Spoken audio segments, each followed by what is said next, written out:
Hey everybody, I'm Adrian Bustamante. I'm BC Hoffman. And this is Recipe Wars. Today we are going to be doing some eggs Benedict.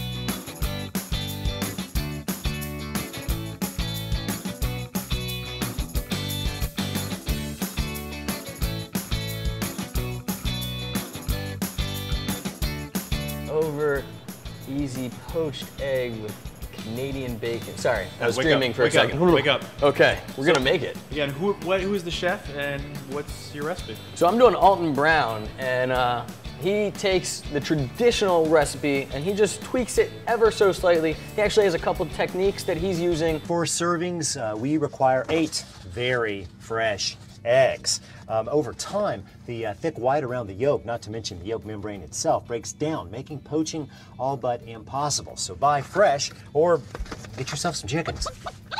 Now, when your water hits a boil, back off the heat. Just maintain about 205 degrees. That's key. Now, 5 minutes is going to be the cook time, and keep monitoring that heat for 205 degrees. Now, at the 5-minute mark, we start extracting the eggs. Now, you can refrigerate your eggs in their bath for up to 6 hours without losing any real quality. So, we will turn our attention to the hollandaise, and for that we'll need 3 egg yolks, oh, those are already out, and half a pound of unsalted butter. Hey! And he takes the traditional recipe and he just tweaks it ever so slightly. He actually has a couple techniques that he's using that I haven't used before when I'm actually poaching my egg. He puts it straight in the ramekin. Yeah. Having worked in the industry, I've done it a number of ways, one of which is the vortex, where you basically drop it in after actually twirling the water around in a vortex after it's been boiling. And the other way, which I used to do at Michelle Bernstein's restaurant, was taking it and putting it in plastic wrap. Take truffle oil, put it in the bottom with the actual egg, and then just drop it in. It is, but it came out perfect every time. And he uses the Julian Canadian bacon, which is great because it's more to the bite-sized portion, which is exactly what Julian is. Julian is just basically long, thin strips that are almost like matchstick size. And that's what you got right here. And then he actually sautés those up. It's gonna be perfect. This is how you do an eggs Benedict. And then I am doing the Jacques Pepin and Julia Child recipe, which again is the classic recipe that I've known for years. All right, I have a couple of egg yolk here, and I'm going to put a little bit of water in there and a little bit of lemon juice. A tablespoon each of lemon juice? Yes, what about a tablespoon altogether? And what you want to do, you want your egg yolk to be cooked enough. Often people are so afraid of cooking those egg yolks that actually they are not cooked enough, you know. But of course, you want to be careful not to do scrambled eggs. So, you know, sometimes you move them out, you move them back in when you feel that it's going a bit too fast. The ingredients in this recipe are very similar to the ingredients in BC's recipe. I have some Canadian bacon as well. I'm not going to julienne mine, I'm just going to throw it in a little bit of heat before I put it on the final product. But then we also have my eggs, some butter for the hollandaise sauce, some cayenne pepper, some white pepper, some regular salt, and we're gonna be good to go. So all the classic ingredients to any good eggs Benedict and hollandaise recipe. So I'm ready to go if you are. Let's do this. What are we getting started with first? So I think hollandaise? Let's do the hollandaise first because that actually can stay at room temperature slightly. We're gonna keep it warm. This is one of the most difficult and at the same time simple things to do. It's difficult because it's a pain in the butt. Outside of that, it's actually kind of easy. Here's the trick. You don't want it to break. That is key when you're making hollandaise sauce. So all you're gonna do, you're gonna throw your egg yolks in your pan, and there's 2 different techniques to traditionally make your hollandaise. One is over a double boiler, and you're gonna basically take a bowl, put over a bowl of pot of hot water, and then you're just gonna whisk that bad boy up. I'm not a fan of this. This is what they do in all the steakhouses, and I'll tell you why. Because when you are actually using the direct heat source underneath the pan, it controls the heat and the temperature that much better. And you have to constantly be on top of this, whisking vigorously. That is key. So let's throw, I think they're both almost the exact same. With the way Jacques Pépin did was the same exact way. It's just putting the eggs in with a little bit of lemon, a little bit of water, about a tablespoon of each, or as Jacques said, you can actually use a tablespoon of one or the other. I'm obviously gonna add lemon to mine to give it that little bit of acidic flavor that we all know and love. There's 2 keys when you are whisking. One, make sure you use a metal whisk. 2, keep whisking, because if you don't whisk enough, you're gonna have the scrambled egg effect. Scrambled eggs. You don't want scrambled eggs. In fact, if you have scrambled eggs, you gotta start from scratch. If you break it later on, you're good. You can fix that. You can't fix it if you have scrambled eggs. The other thing, Windsor pans. Great way to do it. It's got that nice curve. The eggs can't hide in the pan, and you can get them at any angle with your whisk. So let's Hate it when eggs hide. Don't hide from me, eggs. So we're gonna throw those in. We're gonna throw in our lemon juice, and we're gonna throw in 1 tablespoon of butter as well as the 1 tablespoon of lemon juice. We're gonna just whisk that without even being on the heat yet. We're just gonna whisk that for about a minute. And you're just gonna get a nice, wonderful, fluffy emulsion. And what's so tough about this is you're doing 2 different types of emulsion. You're doing the first emulsion with the lemon juice and the water and the yolk, and then you're doing a second emulsion over the heat with the actual butter and the seasoning thrown in there. The biggest difference between our two is you're using butter that isn't melted, where mine is already melted, right? Right. Real quick note, I'm not a fan of either of these techniques, because traditionally, the best way to do it and the best way to get the flavor and at the same time the softness in your hollandaise is to use clarified butter. Melted butter, you still have the fat solids and you still have the water. That's a large percentage of fat from your butter fat and also from the water that you have in your butter. Solid butter, great flavor, but again, you're getting a huge amount of the butter fat and also the water, and it also cools the pan too much too quickly. I like it when it's clarified, you cool it down just the temperature you want before you add it in. So, our hollandaise is good to go. We're just gonna dump that into a nice warm water bath. You want it hot, but not too hot, because what happens if it's too hot? It'll break. It'll break on you. No! Some good hollandaise sauce right there. Oh yeah. It's funny, because in the steakhouses we used to make the same thing, but we used to incorporate it with Worcestershire, and we used to use Tabasco, and it would just be a nice addition in flavor. Instead of using cayenne, using the hot sauce. Yeah, And the cayenne is definitely going to add more of a light kick to it, where, like you said, if you add something like a Tabasco or a Worcestershire, it's going to definitely give that extra punch that you can definitely taste that flavor right away. You want to make sure you simmer your water. You're not going to boil it. Otherwise, you're going to end up with a scrambly mess, not a nice, soft poached egg we're looking for. so coagulating eggs is basically what's going to happen is the egg white is going to form a nice round cup around your yolk. And it's just going to be beautiful, so that way it's the perfect cover for your yolk. So when you cut right in or you poke that yolk, it's just going to ooze right out. And the white is going to be your protein cover. The other thing that's important is when you're testing your egg to see how fresh it is as the egg gets older, it will float more to the top. And the reason why is there's a little air pocket right on the top of the egg that will actually expand as the egg gets older. So just a little fact, if you want to see how fresh your eggs are, if you get them from the farmer's market and they say it's fresh and it floats right to the top, guess what? They're lying. Another great tip to check freshness is on the box. If you're gonna buy yours from a grocery store, obviously you can see the sell-by date, which on this is December 8th. But if you didn't know, there's actually a number to the left of it usually. Now this number is 313. Now that means it was packed in this box on day 313 of that year. So these eggs were actually packed on November 9th. So you're looking at about a 30-day, freshness level before you really have to toss your eggs out, but these are pretty fresh eggs, so another way to test it out. Now I'll be placing my eggs in the ramekins. Now what I'm gonna be doing is just placing them in the ramekin to make it easier for me to put them in my simmering water. You, on the other hand, will be cooking yours in the ramekin, right? I'm cooking it right in the ramekin. That's how Alton Brown did it in his recipe. It's really unique because I have never done that before. So he doesn't even grease up the ramekin, he just throws them right in with the hot water.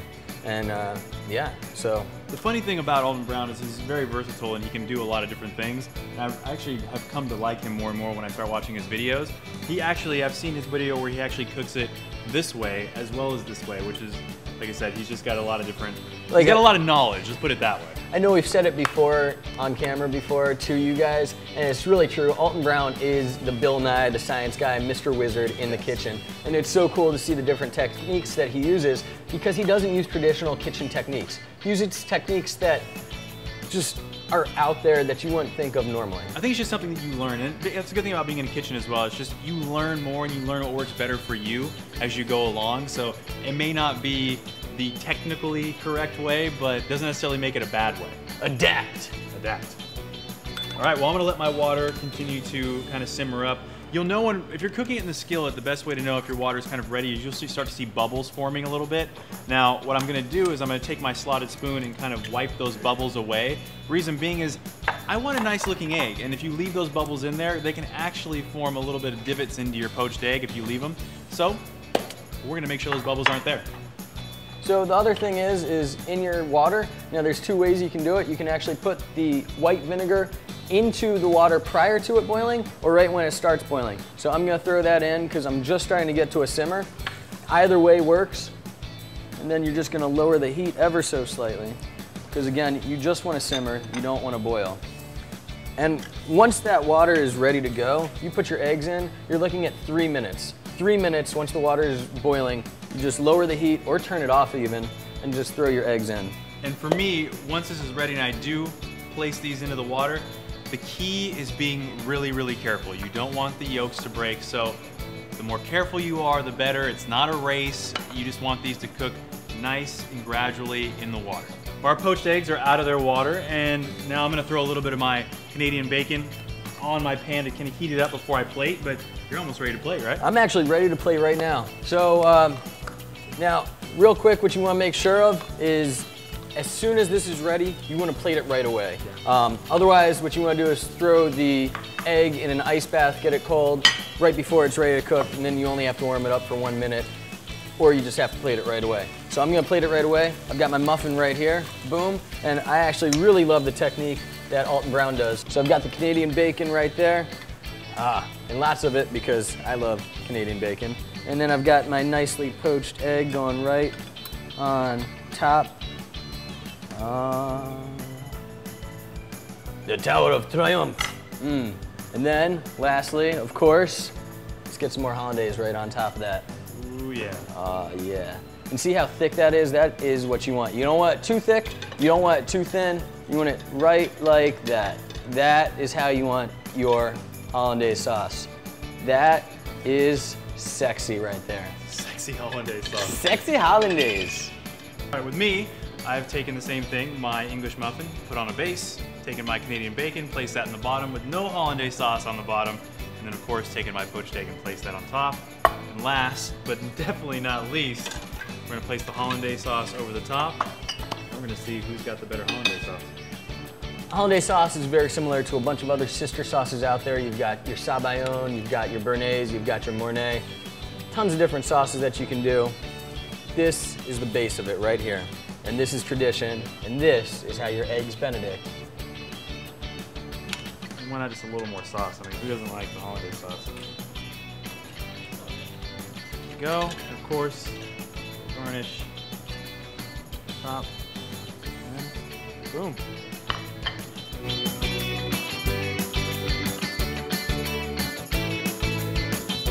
All right, we're back, and now it's time to see which of these egg Benedict recipes is gonna be better. So obviously this is Jacques Pepin and Julia Child's recipe for the hollandaise sauce. So let's make sure you get a little egg in there, yeah, a little ham, a little everything. Just dig in, go. Okay, go I'm going right in for the yolk. Let's go. Oh, it's so runny. Look at that runny yolk. Where are you running to? Get back here. And that's what you're looking for. When you have a poached egg, you want that nice runny yolk come seeping out. Just adds extra flavor to your dish. We'll see what this is all about. Huh? What do you say?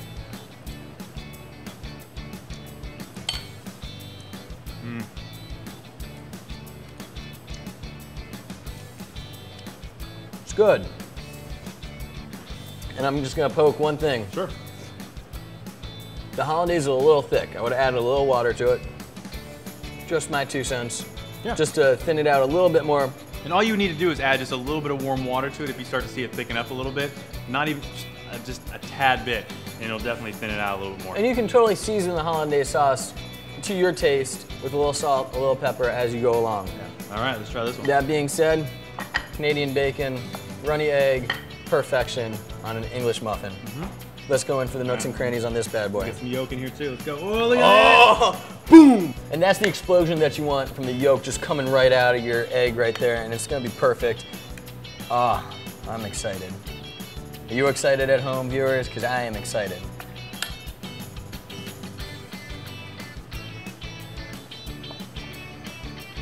Very good. And you know what? I wasn't sure how I was gonna like the julienne Canadian bacon, but I actually think I got more Canadian bacon with it being julienne than just the one piece or the two pieces that you would traditionally put on. So I kind of like that a lot more because of that. Yeah. One thing I'll say is there was a little bit, I mean, obviously you use lemon, so that's one thing you have to watch out for when you do, you know, season your hollandaise sauce with it. This one is a little bit more acidic than I would normally like. Doesn't make it bad, it just makes it just a little bit more acidic than I would normally like to put in there, but they're both really good. All right. So the question is, which one? Who is the winner? You know what, I'm gonna go right for it. Go for it. I'm gonna say Alton Brown. Alton Brown with the technique that he used for the poached egg, it just made it was actually a really good poached egg. And I mean, they both came out great, but I liked the technique that he used on that. I like the technique he used on the Canadian bacon, and I really like the technique of putting the hollandaise underneath the actual muffin. I actually like it because it adds that extra moisture in your biscuit or muffin, whatever you're putting on top, brioche, your call at home. But I really like that. I'm going with Alton Brown. Alton Brown, huh? All right, well, I'm gonna go with Alton Brown also, more because of this, I did like the julienne Canadian bacon. I think the hollandaise sauces were, I mean, the taste in the hollandaise sauces were so similar that it was really, that really wasn't the one that was gonna tip it. I mean, they were basically made the same minus melted butter versus non-melted butter. But I had to look for something a little bit different, and I think that little extra bit, like you said, you've got a little bit more hint of Canadian bacon than you would with the Julia Child Jacques Pepin recipe. An extra Canadian bacon goes a long way. It does. You don't necessarily have to do Canadian bacon at home. You can substitute it with anything. You can do it over artichokes in case you don't want to do the muffin. I would stick with meat. I would too. I would stick with a pork product, but by all means, do whatever you want. So that being said, the winner of this recipe war, Alton Brown. Second place, but a close second. You can't go wrong with either one, Julia Child and Jacques Pepin. You can't go wrong with either because they both use Canadian bacon, and I'm happy. So, that being said, I'm BC Hoffman. And I'm Adrian Bustamante. And you've just caught Recipe Wars. Please subscribe to our channel, like us on Facebook, follow us on Twitter, and please keep watching, and we will keep on cooking.